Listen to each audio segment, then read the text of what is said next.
Welcome, ladies and gentlemen, to Month of Troma here on Reaction and Review. Tonight, guys, I'm checking out a movie from 1989. That movie is Video Demons Do Psychotown. Now, I would love to tell you guys anything about this movie, but I have no earthly clue. Alright, I have no idea what the hell the plot is. I don't know anything about the cast. I just know that it's a Troma film, and it's from 1989, and if it's anything like almost every other movie I've covered this month, it is going to suck on levels I didn't even know was possible. I'm certainly hoping for it to be good. God damn it, I want at least a second movie this month to be decent. And this right here is my last chance at that. However, again, I have to kind of look at the pattern here. And almost this entire month, save for one movie, have been absolutely disastrous.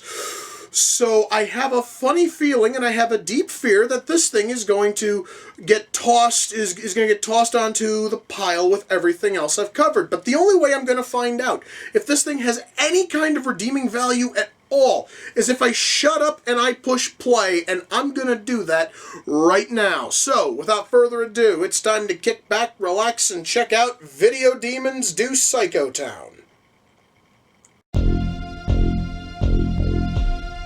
Wow. Guys, I'm going to say this right now, this movie's off to an incredibly slow, start. I don't mind that. But this song, it's fucking terrible. Oh, well, thank God the song is done. Man, that thing sucked. You know, guys, I really have to say this. This movie would probably be absolute shit if the acting wasn't so earth-fucking-shatteringly bad that it makes every scene funny as hell. This, guys, is some of the worst acting I have ever seen. And really, it really makes almost every scene just infinitely funnier because it's just so bad. I'm actually kind of sort of digging it a little bit. Seriously, guys, every song in this movie sucks. This, guys, is probably some of the shittiest punk rock I've ever heard. God, this is just dreadfully bad.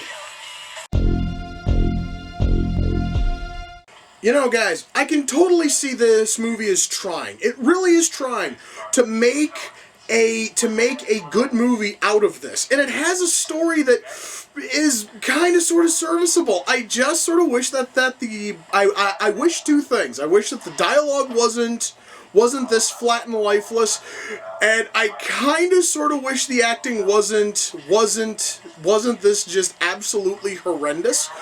We might have something that's far, far better than what's here. You know, guys, there's something else that would probably make this movie a little bit better, and that'd be better pacing. My God, guys. I understand, I've only been watching this for roughly about an hour and 20 minutes or so, but it has been a torturously long hour and 20 minutes because this movie insists on dragging its feet every second. And okay, yes guys, this movie's like lovably, this thing here's like lovably bad, but really it would probably be a hell of a lot more, watchable if perhaps maybe it picked up the fucking pace somewhat and actually went somewhere, you know what I mean? Well, guys, that was Video Demons Do Psychotown. Let's shut that off. Okay. So, what to say about this movie? Holy shit. Okay. What the hell? Why don't we start with writing? I mentioned really, really late into the film that a problem this movie has is pacing. And that really, guys, is like the one thing about this film, more than anything else, that actually kind of sort of cripples it even seriously as sort of like a so bad it's good or like a guilty pleasure kind of thing, is the pacing. This movie is only an hour and a half long. Actually, it's just shy of an hour and a half long. But there's very, very little going on. We have these long, drawn-out scenes that go nowhere. The biggest offender of that is when our leads begin to watch these videotapes that they have been filming, and they notice little, like graphical, like hitches on the tape. Instead of just trying to look at the hitch and see what the hell it is, they will rewind back to the start of the shot, and they'll rewatch the whole thing, which means you, the viewer, get to rewatch the whole thing.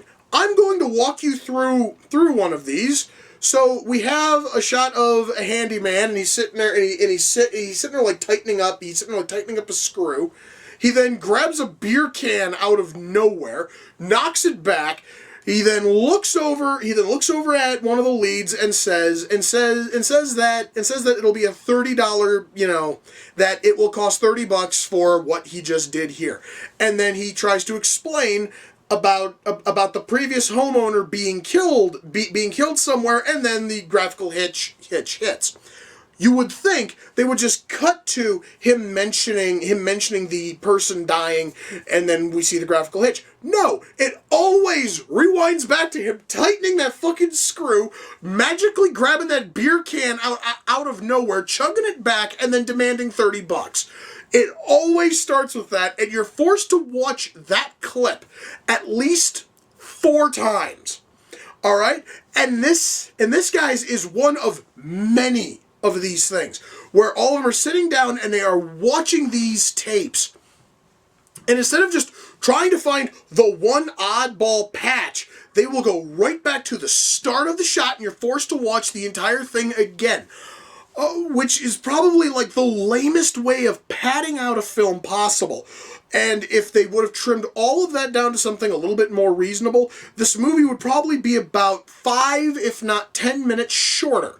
So really, it was there solely for padding. Now, beyond that, the story itself here, I can totally tell that they are trying to tell a rather interesting story here.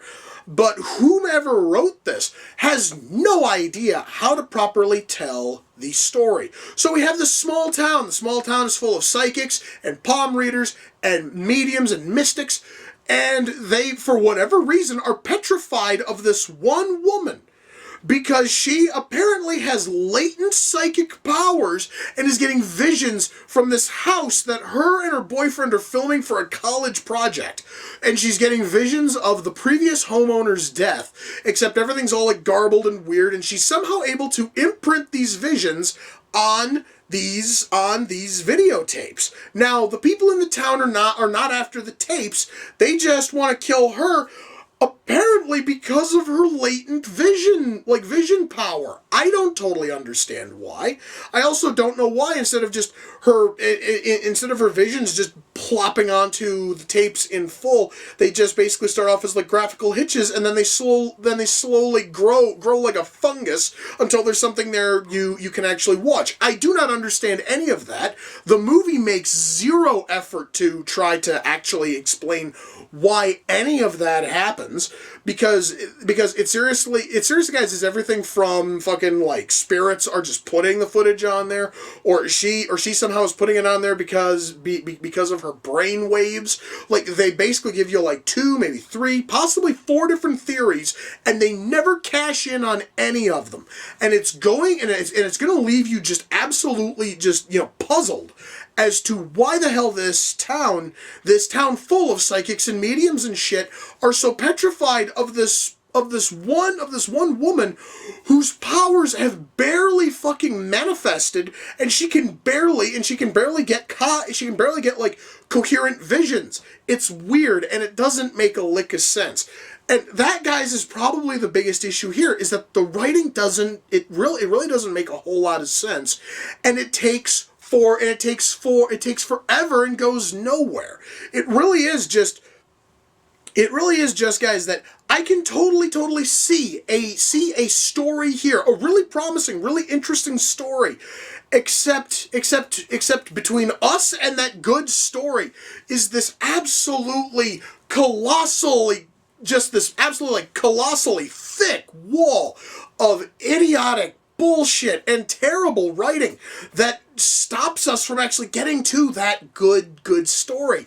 And we're left with a long, tedious, boring mess. Now that, guys, would probably be a terrible thing all by itself, but there's one thing that totally saves this movie and makes it worth watching at least once. That is the acting. I'm going to tell you guys right now, there is that special brand of bad acting that just becomes absolutely adorably lovable. And the last time I saw acting that was like that, it was in Miami Connection. This thing has acting which is on par with that. There is one character who stands out. It's got to be the funniest thing you will see in this entire movie. There is a waiter at this bar. And he is, I don't even know how the hell you can pull off this, but he did it. His acting was both hammy and wooden at the same time. I cannot fucking explain it, but he hit both freaking ends of he hit both ends of the bad acting spectrum at the same fucking time. And it is just this beautiful, just like car wreck of terrible acting. And he honestly, every single line is just gonna make you smile. And almost every other actor here is turning in this lovably bad showing.